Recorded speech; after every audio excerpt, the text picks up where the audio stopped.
Ternyata di tubuh kita tuh ada satu saraf, yang saraf ini luar biasa. Dia saraf ini mempersarafi sebagian besar tubuh kita, yang disebut saraf vagus. Dia itu fungsinya mengirimkan Sinyal. mengirimkan informasi, intelijen dia tuh.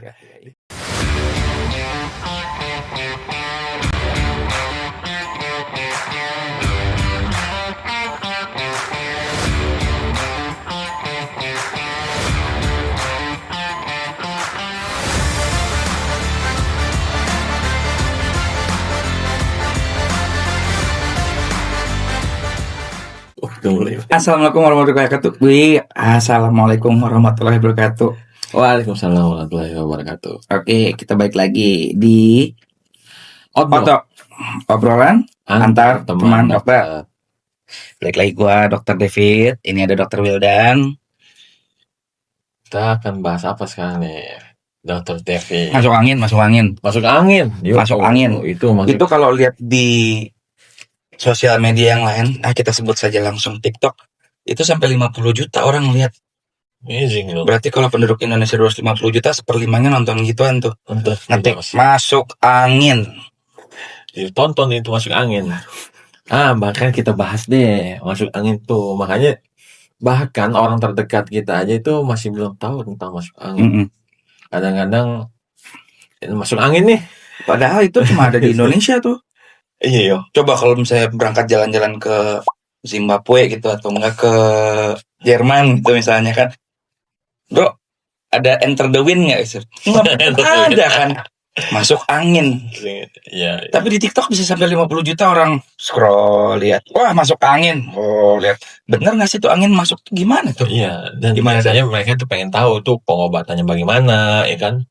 Cara ngatasinnya gimana, mekanismenya bagaimana. Makanya coba kita bahas ya, Dok. Ya.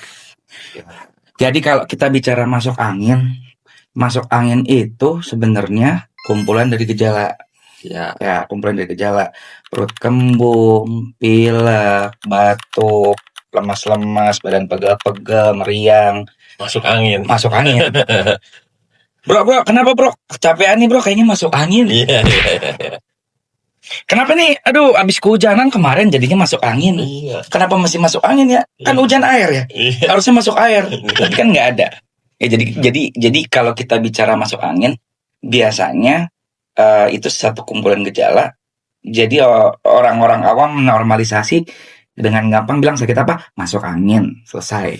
Padahal masuk angin itu adalah bagian dari gejala suatu penyakit atau ada yang terjadi di dalam tubuh. Makanya masuk angin itu bukan masuk angin angin masuk ke pori-pori, nembus. Karena nggak mungkin ya. Nggak mungkin. Karena tubuh kita terdiri dari epidermis, kulit yang tebal. Jadi kita nggak bisa masuk angin tuh. Kena angin kita nggak bisa masuk tuh angin ke dalam tubuh, sehingga bisa menyebabkan sendawa dan lain sebagainya. Oleh karena itu, teman-teman semua, teman-teman otot dimanapun berada, masuk angin itu adalah bagian dari gejala. Dan kenapa sih Dok kok orang nih lagi kedinginan, kembung, mual, muntah, bahkan sendawa, kembung, mah. Beda lagi ntar itu. Terus tapi itu satu bagian dari gejala. Satu bagian dari gejala tuh. Pegel-pegel. Padahal ternyata teman-teman yang perlu diketahui nih Dok ya, yang seperti kita ketahui bahwa ternyata di tubuh kita tuh ada satu saraf, yang saraf ini luar biasa. Dia saraf ini mempersarafi sebagian besar tubuh kita, yang disebut saraf vagus. Dia itu fungsinya mengirimkan sinyal, mengirimkan informasi, intelijen dia tuh. Dia tuh intelijen tuh. Apabila ada tubuh yang sakit, dia ngirim langsung ke otak. Contoh, kalau perutnya lagi kembung berarti langsung dia ngirim ke otak. Misalnya dia lagi pegel-pegel, langsung ngirim ke otak. Akhirnya responnya itu adalah kalau di lambung kita, dia akan mengeluarkan hormon gastrin. Hormon gastrin ini bertanggung jawab mengeluarkan asam lambung, gas lambung. Dia ini bertanggung jawab. Jadinya kembung ya. Kalau di dalam dunia medis kita bilang perut kembung itu dispepsia. Iya, dispepsia. Dan makanya sendawa gitu. Itu karena respon lambung, Bukan angin masuk. bukan asin masuk. Respon lambung akibat tuh saraf kita mengirim informasi bahwa ada bagian tubuh kita yang sakit. Ngirim salah satu, kalau ke lambung dia efeknya ngeluarin gas. Tapi bukan karena itu aja sebenarnya sih dok, karena makan banyak. Banyakan kan? makan. Banyakan makan, terutama protein. Oke. Karena gastrin ini, hormon gastrin ini dia keluar bukan hanya gara-gara respon lambung, karena respon dari makan banyak, terutama protein, sehingga dia mengeluarkan Daging-dagingan ya. Iya, makanya ada teman-teman yang makannya banyak kok malah lambungnya kayak enek. Nah itu Masuk angin. masuk angin nih, kayaknya masuk angin padahal makan proteinnya kebanyakan, sehingga kembung dia karena gastrinya meningkat drastis.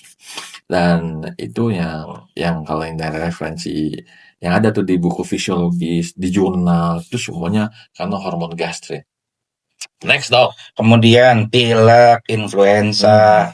Nah itu biasanya ya karena memang orang bilangnya masuk angin, jadi dia lagi menurun ya imunitasnya ya. Yes, that's right. Kecapean, kurang tidur, itu sebenarnya semua suatu kumpulan gejala sehingga memicu, bukan sebagai penyebab utamanya.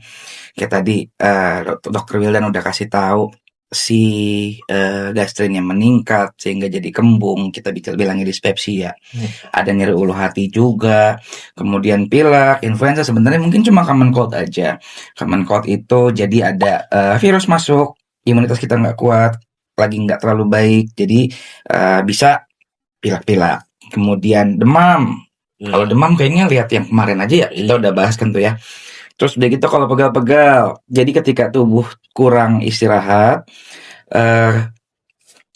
daerah persendian dia butuh regenerasi. Ketika kita tidur, sel-sel atau semua area-area seperti persendian segala macam dia itu beregenerasi supaya bisa digunakan lagi dengan baik di kemudian hari. Jadi angin bukan masuk lewat pori-pori ya dan ya. Bukan. Nah satu lagi, kalau kita bicara masuk angin, mungkin ada satu budaya ya, terutama di masyarakat Indonesia, yang bisa dihubungkan juga nih sama pembicaraan kita tentang dunia medis. Masuk angin, ketika kita masuk angin berarti kena angin. Ketika kita kena angin berarti termoregulasi. Wah bahasa keren itu termoregulasi. Termoregulasi itu jadi kemampuan tubuh untuk melihat kira-kira kalau terlalu dingin apa yang kita lakukan. Nah itu berhubungan juga tuh tadi sama nervus vagus yang tadi dibilang tuh, termoregulasi, sehingga ketika dingin si tubuh ini akan mengirimkan sinyal, dia meminta kita untuk kita kecilin aja ya pembuluh darahnya ya, pembuluh darah menyempit. Nah jadi ada sensasi shivering atau kayak menggigil, itu bisa dihubungin juga sebagai kemungkinan masuk angin. Belum lagi kalau kita bicara faktor-faktornya, kehujanan, kebanyakan di ruangan ber-AC, kecapean, kurang tidur, stres, telat makan, nggak punya uang, belum gajian, rame, jadi banyak. Itu semua faktor-faktor yang memicu, bukan penyebab.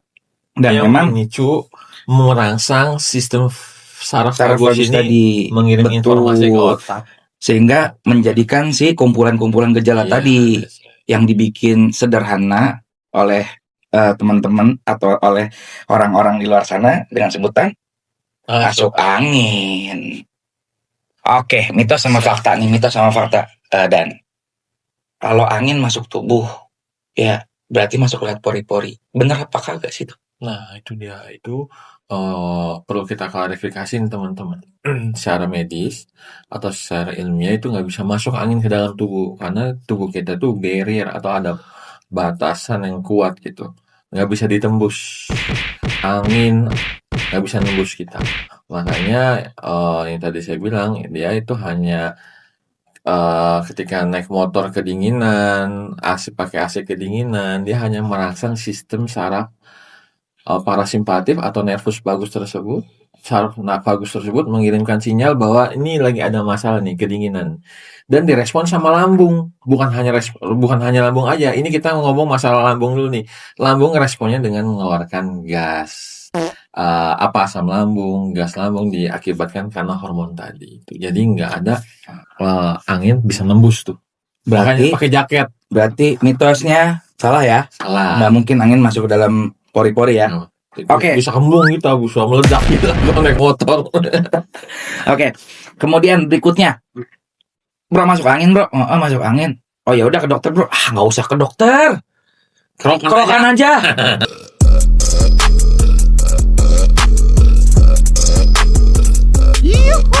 Iya. Gimana Dan? Kerokan. Nah, Kontroversi juga itu kerokan tuh. Nah. Enggak, gue nggak usah ke dokter. Kemarin gue dikerok, abis itu sekarang udah keluar anginnya. Iya, sendawa. Tuh. Nah, gimana? Ini dia, guys. Teman-teman, ternyata kerokan itu ada manfaatnya juga. Karena kerokan itu dia melebarkan pembuluh darah ya, melebarkan pembuluh darah kulit, tapi efeknya hanya relaksasi. Dan hanya sesaat. Jadi dia merelaksasi, akhirnya itu lambung bisa mengeluarkan gas. Jadi dia ada gerakannya itu keluar ya, gitu. Atau melalui usus dia kentut, gitu. Jadi dia relaksasi, dia bagus juga. Apabila gejalanya nggak sampai sakit lambungnya, sampai sesek, sampai mual, muntah, itu nggak bisa pakai kerokan tuh. Dan juga kalau misalnya kerokan, ya secukupnya. Kalau misalnya memang tetap mau dilakukan ya. Kalau mau dilakukan. Ini kurang merah nih bro. Ayo bro, terus ntar yang ada malah iritasi. Kadang malah jadi demam. Kalau misalnya emang demam kayak gimana, lihat yang sebelumnya aja. Berarti udah yang sebelumnya. Kemudian ya udah kerokan udah. Tips dan triknya nih, kira-kira kapan nih kita ke dokter? Nah, ke dokter itu apabila teman-teman itu gejalanya perut kembung ini, atau yang disebut masyarakat masuk angin, atau yang kita sebut itu dispepsia atau sakit lambung, atau everything yang disebut itu atau disimpulkan sama masyarakat masuk angin. Apabila gejalanya itu udah sampai muntah-muntah, nggak bisa makan, nggak bisa minum, dan itu wajib ke dokter. Tapi kalau seandainya masih masih biasa ya, kayaknya kembung nih perut gua nih, aduh pegel-pegel nih, itu bisa istirahat yang cukup. Minum air hangat, karena dia akan menetralkan asam di lambung kita. Tapi jangan minum air dingin nih, bikin tambah kembung. Nah, kalau minum air jahe juga bagus tuh. Bagus. Kenapa? Karena pada beberapa literatur medis, ketika kita minum air jahe, dari jahe itu sendiri, nama latinnya ada lah tuh ya, apa jahe tuh ya. Ntar kalau ada yang tahu boleh diketik nama latinnya apa. Jadi jahe itu dia punya efek anti radang. Ketika kita demam atau ketika kita kedinginan, dia mampu sebagai simptomatis tuh, apa ya simptomatis ya? Gejala. Mengurangi gejala ketika dia diminum. Nah, ketika kita bicara minum-minum, kita juga harus mengingat kalau misalnya jangan sampai dehidrasi juga. Cairan tubuh itu amat sangat penting, dan kita bisa minum 8 sampai 10 gelas per hari atau 2 liter per hari. Tapi ini ada tapinya nih ya, jangan sampai ntar wah kemarin minum nih udah nih kata di YouTube tuh di hotdog, tapi malah jadi makin sakit nih. Nah, dilihat kalau misalnya memang ada riwayat seperti sakit ginjal, itu memang beberapa kondisi harus dibatasi untuk asupan air. Lalu makan makanan bergizi, makan makanan seimbang seperti yang tadi. Ya kalau misalnya terlalu banyak makan daging pun juga bisa menimbulkan gasnya meningkat. Hormon. Apalagi tips dan triknya apalagi nih kira-kira? Dan jaga suhu tubuh biar nggak kedinginan. Karena salah satu respon lambung itu gara-gara kita kedinginan. Jadi biar nggak dingin, pakai naik motor, pakai jaket. AC nggak boleh kedinginan. Makanya banyak orang yang habis bangun tidur kembung. Kenapa? AC-nya kenceng banget, atau kipasnya langsung ke badan. Satu. Yang kedua, kalau seandainya kita itu nggak boleh pikirannya terlalu berlebihan. Jadi membuat kita tuh stres fisik dan emosional itu menstimulasi saraf lambung, Itu saraf kayaknya vagus. bagus tuh buat yang berikutnya tuh. Kalau kita bicara mental health dan Iya, sebagainya. mental health. Dari pikiran ya. Pikiran itu mempengaruhi. Bro, lu masuk angin, bro. Enggak, ini dari pikiran aja nih, belum gajian misalnya Iya, gitu ya. iya. Bisa. Iya, benar. Ada hubungannya. Bisa dihubungi. Pengen beli PlayStation nih, 5. PlayStation 5 nih belum kesampaian nih dari kemarin pikiran. Jadi masuk angin. Masuk angin. Padahal itu respon tubuh untuk meningkatkan respon lambung dalam respon stres fisik dan emosional. Selanjutnya apa lagi tuh? Udah kita tutup aja lah.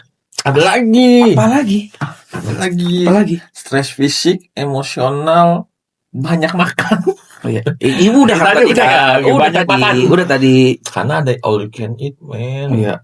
Sekarang makin murah-murah lagi. Makan 150 ini ya. Wah. Makan kebanyakan habis itu masuk angin. Iya. Padahal bukan masuk angin itu, masuk makanan itu. Masuk makanan yang menyebabkan hormon gastrinya itu responnya tinggi banget ya, karena proteinnya tinggi. Nah itu dia, makanya jangan salah. Kok ini jangan-jangan keracunan nih gara-gara makan? Bukan, itu gara-gara makan proteinnya tinggi. Bukan hanya proteinnya, tertinggi adalah protein meningkatkan asam lambung tersebut. Aja sih. Tuh aja. Kalau ada masukan. Dingin dan. Iya dingin. Dari tadi juga kan gua